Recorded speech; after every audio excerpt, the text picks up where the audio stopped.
ایک نوجوان شادی کی پہلی رات دیر تک گھر نہیں آیا۔ ماں بار بار دروازے کو دیکھ رہی تھی کہ بیٹا کب آئے گا۔ ماں کی خواہش تھی کہ میں اور نئی دلہن اور بیٹا اکٹھا کھانا کھائیں۔ جتنی دیر ہوتی جاتی ماں کی پریشانی میں اضافہ ہوتا رہتا۔ سردی کا موسم تھا اور ماں کی عمر بھی زیادہ تھی۔ ماں کی سردی جب حد سے بڑھ جاتی تو 5 منٹ کے لیے کمرے جاتی تھی اور پھر واپس ہو جاتی تھی۔ ایک دفعہ جب ماں کمرے میں چلی گئی تو بیٹے نے بازار سے اچھا کھانا لایا اور اس کھانے کی وجہ سے لیٹ بھی ہوا تھا۔ بیٹا سیدھا اپنے کمرے میں چلا گیا اور بیوی کو کہا کہ میں بازار سے آپ کے لیے اچھا کھانا لایا ہوں۔ بیوی نے کہا کہ ٹھیک ہے، لیکن آپ کی ماں نے بھی روٹی نہیں کھائی۔ میں ماں کو بلاتی ہوں تاکہ کھانا بھی کھائیں اور انہیں معلوم بھی ہو جائے کہ ان کا بیٹا گھر آ گیا ہے۔ بیٹے نے کہا کہ چھوڑو ماں کو، ہم دونوں کھانا کھا کے پھر ماں کو دے دیں گے اور بتا بھی دیں گے کہ میں آیا ہوں۔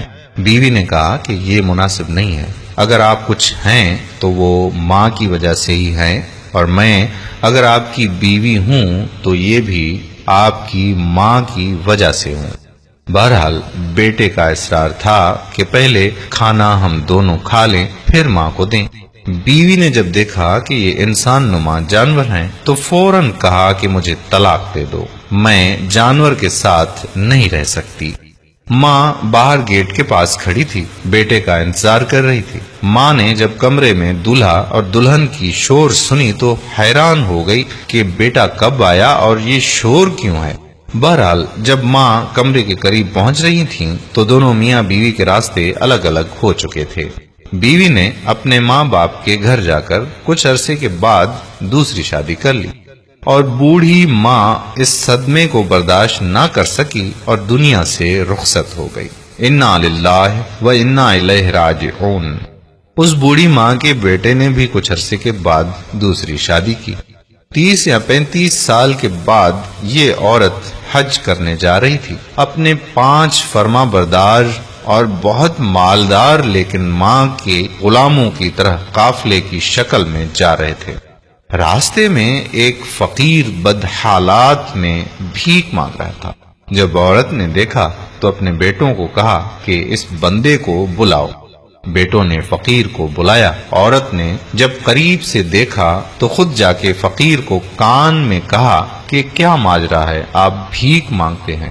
فقیر نے کہا کہ ساری عمر بہت پیسہ کمایا، ابھی جب بوڑھا ہوا ہوں تو بیٹوں نے گھر سے نکال دیا ہے اور ابھی مزدوری نہیں کر سکتا تو مجبور ہو کر بھیک مانگ رہا ہوں۔ عورت نے کہا کہ میں آپ کی پہلی بیوی ہوں، آپ کو اپنے عمل کی سزا مل گئی اور الحمدللہ، اور مجھے اپنے عمل کی جزا۔ میرے پیارے بھائیوں اور بہنوں، جو لوگ ماں باپ کی اطاعت کرتے ہیں، ان کی خدمت کرتے ہیں، ان کا کہا مانتے ہیں اور ان کے حکم پر اپنی زندگی بسر کرتے ہیں، اللہ عز و جل ان کو زندگی میں بہت ساری کامیابیاں عطا کرتا ہے۔ میرے پیارے بھائیوں اور بہنوں، اگر آپ نے ابھی تک ہمارا پیج پیارا اسلام لائک نہیں کیا تو ابھی سے لائک کر کے فالو کر دیجئے، اور ساتھ ساتھ ہمارے یوٹیوب چینل پیارا اسلام کو بھی سبسکرائب کر دیجئے تاکہ ہم ایسی مزید معلوماتی ویڈیوز آپ تک پہنچاتے رہیں۔ جزاک اللہ خیرہ۔ السلام علیکم ورحمۃ اللہ وبرکاتہ۔